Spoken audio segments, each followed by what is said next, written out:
Welcome to part one of the professional presentation. In this particular session, I'm going to go through mastering your presentation. You see, the skills that you learn through today's session is not only going to allow you to have that walk through the property, but it's connecting all the pieces together. Now, as the states, this is part one. There are 5 parts that we're going to be covering. And in later sessions, I will be sharing a marketing plan. I will be sharing the professional presentation as well. So you will be able to download and get a copy of that. And that will be made available in a future session. But today, I really want to go through this process to master that presentation, so that you have that upskilled and confidence when you're walking into somebody's property to do that particular presentation. It's not just such walk in the door, sign here, and walk out. There's a process and a flow that you need to go through. And that's exactly what we're going to be covering in today's session, is that particular flow. So starting into today, all my sessions, I always have this as the slide. It's how to get the most out of these particular sessions. It is my PCC. First is participation. Try and make sure that you put aside any of your technology, social media, emails, messagings, anything of that, and just put your focus and time into this particular session. It's how you're going to get the most out of it. The second is curiosity. Curiosity is so important. When you come across something, ask the question. I've also got a chat box, all the actual comments below. You must just ask those questions and I'll be there to answer them. It's those questions that's going to help you to take that next step in your business. And C is commitment. You see, when you take anything from any one of the sessions that we go through and put it into practice, it's your commitment of putting it into practice that is so important. Don't be the one that just takes the notes and those notes starts to pile up on your desk. Make sure that that little golden nugget that you've learned from these particular sessions, you put it into practice, because that's how you're going to get to a high level of success. So let's kick in and get started into today. And really, what I want to share with you is a very simple phrase when you're thinking about going out to do a seller's presentation. You see, your job is to present, not to show. Now, what does that actually mean? Well, when you present, you want to educate. Presentations is all about education. We're not there to show off. We don't want to be the agent that walks through the door and suddenly says, hey, I'm the best agent in the area because I've sold this many homes, I've made X amount of commission, I've got X amount of buyers. You see, all of that becomes a bit of a show off. And yes, you may have all of those accolades and you may have all of that strength to be able to close that deal quick. But if you go into a property and you show off like that and you're unable to sell that particular property, that seller will actually look at all those accolades that you have and actually go, I will never refer you to anybody ever again. And more importantly, they're going to look at you at an arrogant level, and you're not going to be able to discuss what truly matters, which is selling their property at the right price in the shortest possible time.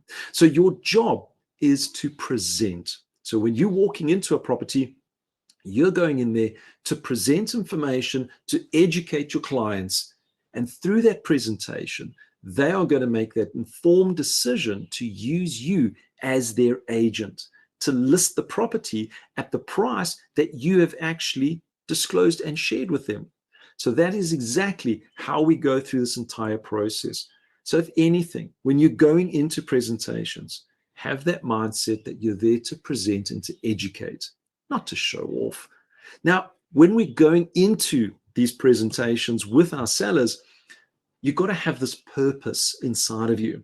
And there's a wrong way and there's a right way of doing a particular presentation to your clients.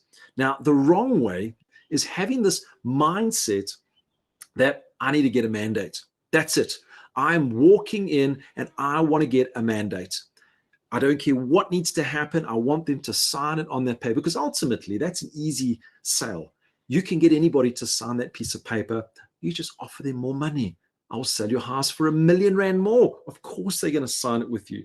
But what is that going to lead to? That's ultimately going to lead to mandates that are overpriced and ultimately lower commission. You see, if you want them to sign, they're basically going to go, well, fine, but we can only give you 2% comp.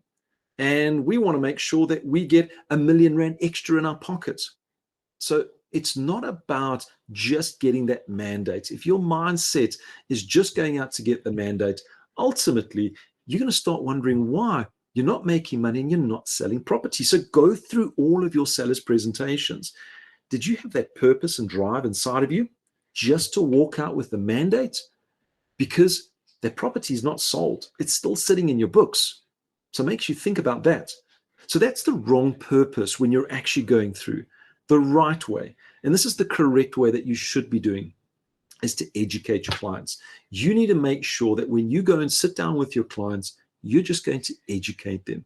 You want to give them all the information so that they can make the proper decision whether they need to list their property with you, which I know they will, and at what price. It's so, so important. And you see, through that educational process, you're going to start gaining trust.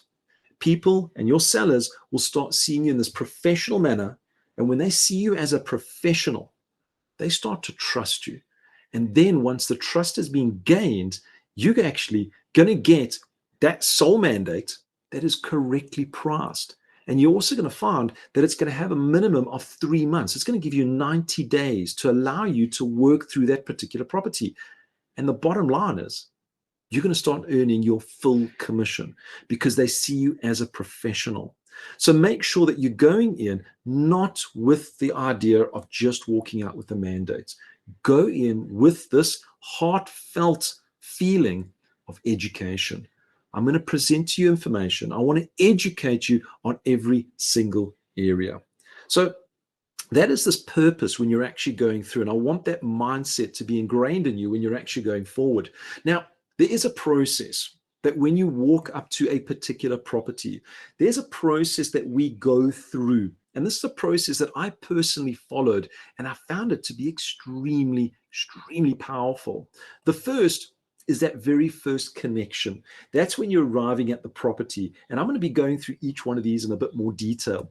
The second is the infamous walk around the house, getting all that information and taking in everything, because you've got to know that property before you can actually sell it. The third is an extremely powerful script. And it's a script that'll either cost you 30 minutes of your time or 2 hours of your time. And you need to make sure that you get the correct numbers of how long from your seller. You don't want to be sitting there for 2 hours when they would have said, hey, we trust you and we know that that's the correct price. Let us sign. So the script, and it's a very powerful script that you can use. The fourth is the price, making sure that we understand the basic elements. And we've just completed the CMA training. That was 5 sessions digging deep into how to come up with that particular price. So we're just going to brush it over the surface. And then finally, it's the signing, making sure that they do get to that point where they can actually sign. So it's a 5-step process that we go through to help you to get that particular deal. You see, we don't start at number 5, we start right in the beginning. So right in the beginning, and this is that first connection. This is when you actually get out of the car and you walking up to your clients. Now, there's something that I always share with agents. Before you get to the property, make sure you have all the documentation. Make sure that you've got all your files sitting on the seat right next to you. So when you get out of the car, you don't have to start going through anything in the boots. You don't have to go through the back seat to try and find documentations or a pen. Have everything ready and packed. So when you arrive at that property, if they happen to be at the gate, you can get out of the car and you go straight up. That's the first professional sighting that they're going to see of you. They don't want to see somebody that's busy rumbling through everything. So that's that quick on the actual go. Now, when we have this conversation, we want to start talking with our particular sellers. And in order to speak with them, We need to get as much information out of them as possible. And this is a conversation that starts from when you say, hey, hi, Stuart here, and I'm pleased to meet you, right through to that process of thank you so much for your trusting in me. I know that we're going to actually have a fantastic relationship afterwards. It's a complete conversation that we have. Now, for many, having a conversation with a total stranger can become challenging. So I'm going to share with you a very simple method, and it's called the Ford method. Now you can write this down, F-O-R-D. F-O-R-D is the acronym. Yes, it's Ford, but it actually breaks it down into something a little bit longer. The F is about family. So when we meet somebody, we always ask them, hey, how's the family? How's the siblings? Have you got any family in the area? Anything family related. Now, why is it so important to start with family? Well, it's the broadest. It's the area that is the safest place to actually start. And really, throughout the Ford method, what you're looking for is to build a rapport. So if they suddenly say, hey, I've got 2 kids, you can turn around and say, hey, if you do have, I've also got 2 kids. That's building rapport. You're looking for the similarity that they have and that you have to match the two together. So we start out with family. It's the broadest and it's the safest that the flow and goes through. The second O is for occupation. Hey, what do you do for a living? What town do you work in? Anything related to their occupation. How's business going? You're starting to now bring a little bit more personal to them so that you can start building that rapport again, because they may say, hey, I'm in the engineering field. And you could say, hey, prior to real estate, I was also in the engineering field. And there's this rapport starting to build in. Once you're going through this particular conversation, it goes down to the third, which is the R. The R for recreation. Now you can see it's now going even closer to them. What do you like to do for fun? What do you do when you're not at work? It's now starting to get to know them on a little bit more of a personal note. So we're starting wide, we bring it down to organization, bringing it in to their actual recreation so that we get to know a little bit more about them and their hobbies, so forth. And then once we get into that particular conversation, it comes up with the very last, which are the dreams. Have you ever thought about doing your recreation, and it's a follow-up, professionally?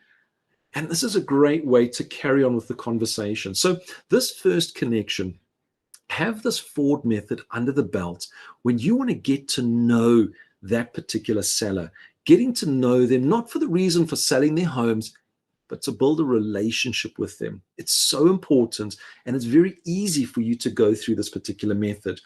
As a little tip and a note, whenever I used to go through to a particular listing, I always had a clipboard with a checklist on. And right at the top, I actually had their Ford, and I wrote next to it family, occupation, recreation, and dreams.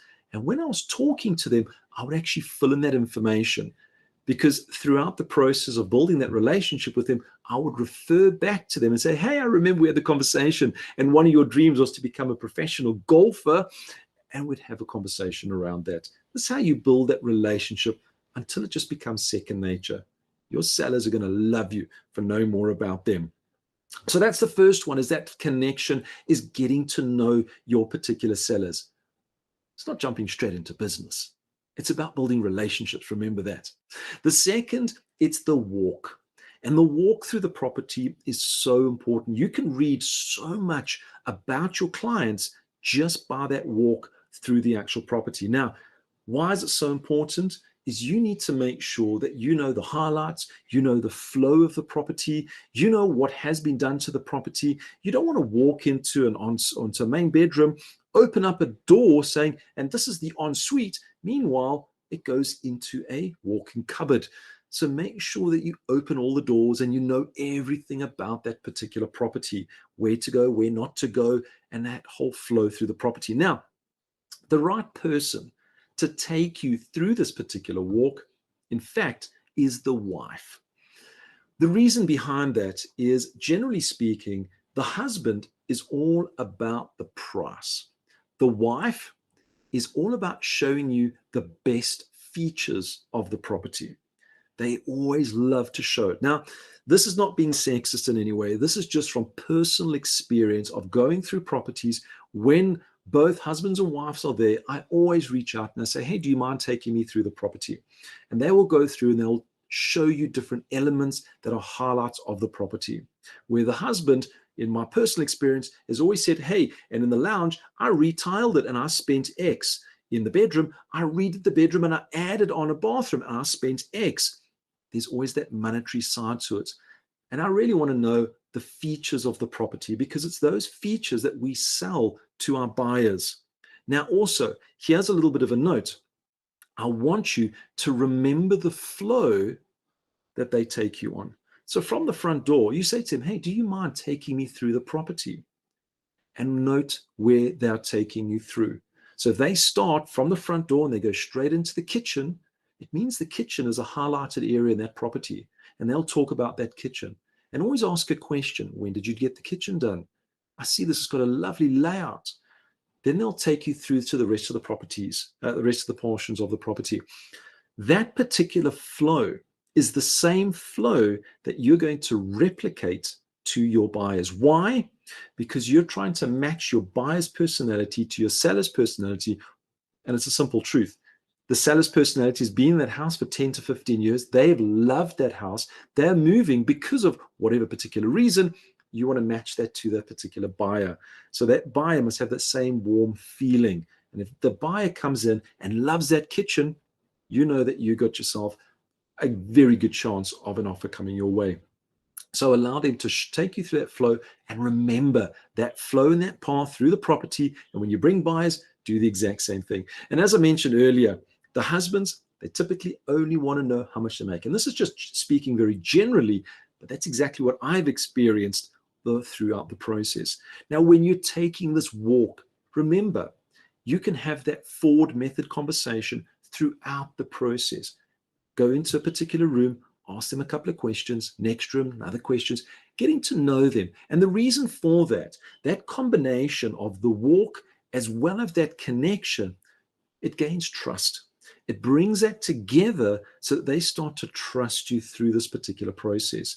And that is absolutely so important. Now, once you've gone through this particular journey, there's a room that I'm wanting you to look out for.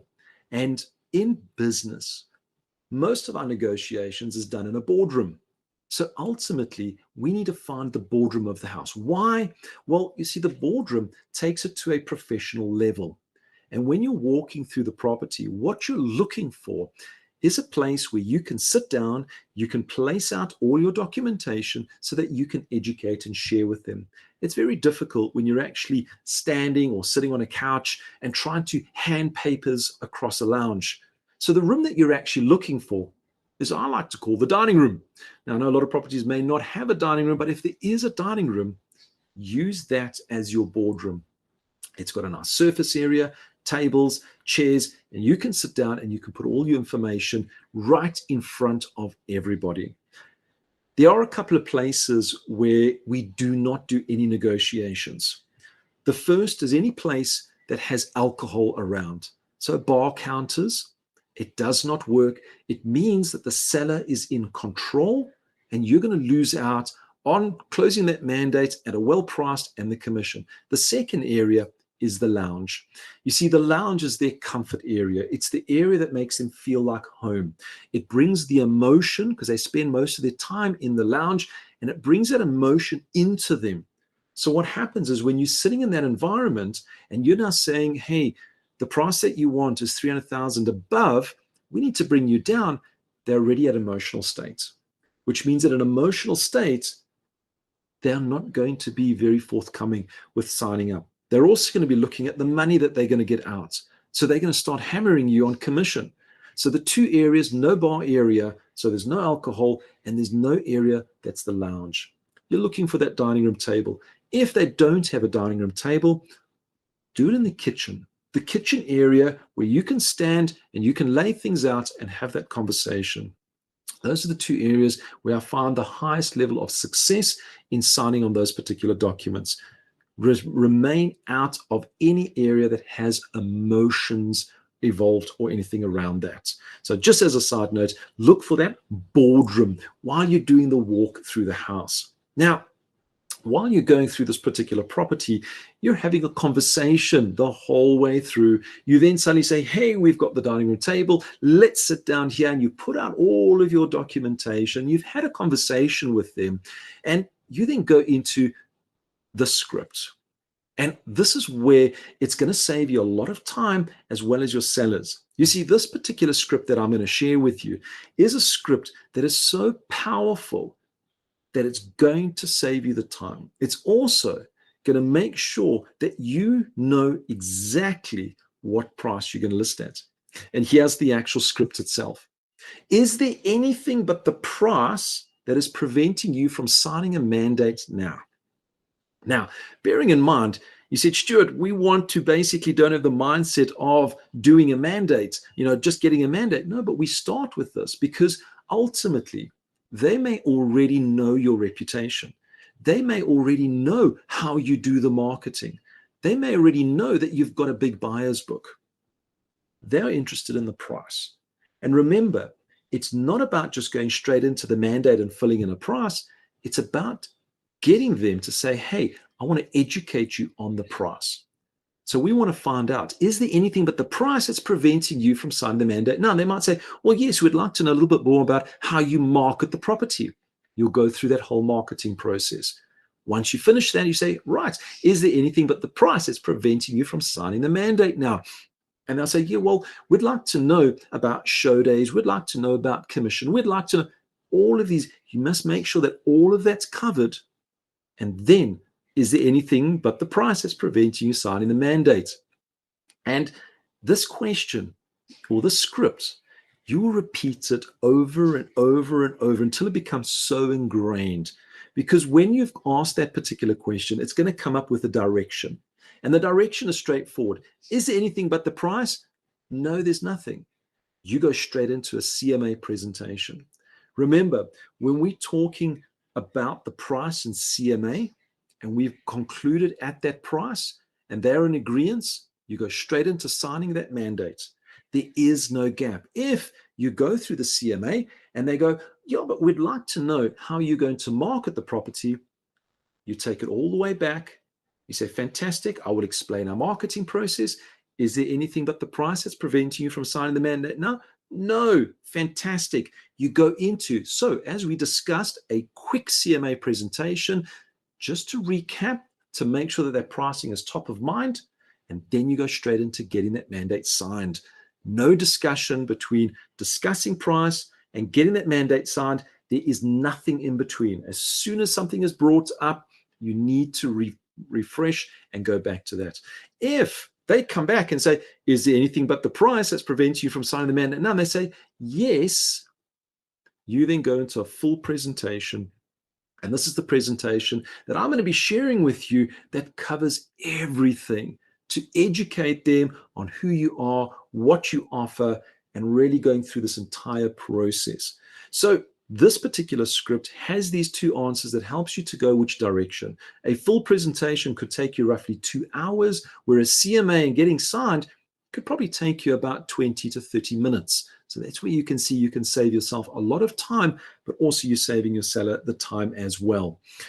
Once you've gone through this particular process, that CMA presentation, and that's what I've just covered with you over the last previous 5 sessions, it's so important never to give a value because you will be held to it. It is so, so important. So when you're sitting down to do that CMA presentation, and I just want to recap on this, don't sit down and say, yeah, I think your property will sell for 2 million. And you're going to be held to that 2 million. We need to make sure that we give a variable amount. Well, Mr. Seller, it looks like from the information that I supplied to you that we're looking at a price between 1.8 and 2.1 million. It's that variable price that will actually open it up, and we know where we're actually fitting. So how do we come to that? Well, just to briefly go, we have what we refer to as the 5x5 discussion. Just remember, the client will always have a price in mind, and you need to educate them on the current pricings that's happening right now. Whenever you're going in, they've already done their research. They already know what they need to come out with to buy that next home. So you need to just educate them with what's current, because many times they bought the house 10 years ago and they assume that the prices inflate by 10% year on year. Well, meantime, it's only roughly just under 4% that it increases year on year. And in some markets, it's actually gone down. So make sure you do that. So the 5x5, straightforward, make sure it's 5 properties currently on the market. And you can pull these straight from any of the portals. You can actually just go in there, print them out. It's public information, so you can actually share that without any disclosures required. So you just print 5 properties that are currently on the market, and then you can start playing to see where they're going to list their property at, and that's the competitors. Then you've got the 5 properties that have currently sold. You want to tell them and let them know this is what's sold in the same street with houses that are similar to yours, so they get an idea of what's actually closed. Because their idea might be 2 million, but they might find that in the area, it's all been selling roughly 1.6 million. But what's on the market is sitting at 2.2 million. And you're just going to educate them with this 5x5 method. Very straightforward, very simple, but this is a very strong method to have in the actual conversations. And as I mentioned, this is exactly what we did in the 5-part series of the CMA training. Now, once you've gone through this particular process and you've come up to that variable amount and you've just had the discussion to get it priced right, so we know whether the trends are going up, the time, the condition, and we've actually come through to what we refer to as the price to list. And that's the conversation that you have, and that is now being confirmed. You start moving on to the signing, and that's the signing of the actual documents. Now, throughout this entire process, make sure that when you're taking everything out of your bag, make sure that you have your sole and exclusive mandate on the table. Don't, when you get to that point where you've confirmed the price, suddenly turn away, break eye contact, and now have to go through your bag to pull out a mandate. Remember, that little action has broken that flow from the price to the signing. So you need to be prepared, have that sole mandate on the table. Make sure that it's also, have it pre-filled in with their details so that you don't have to try and pull in any information, ID numbers, addresses, whatever information you can fill in, have it pre-filled in, and it's on the actual table in front of them and they can see it off to the side, as well as have a black pen on top of it.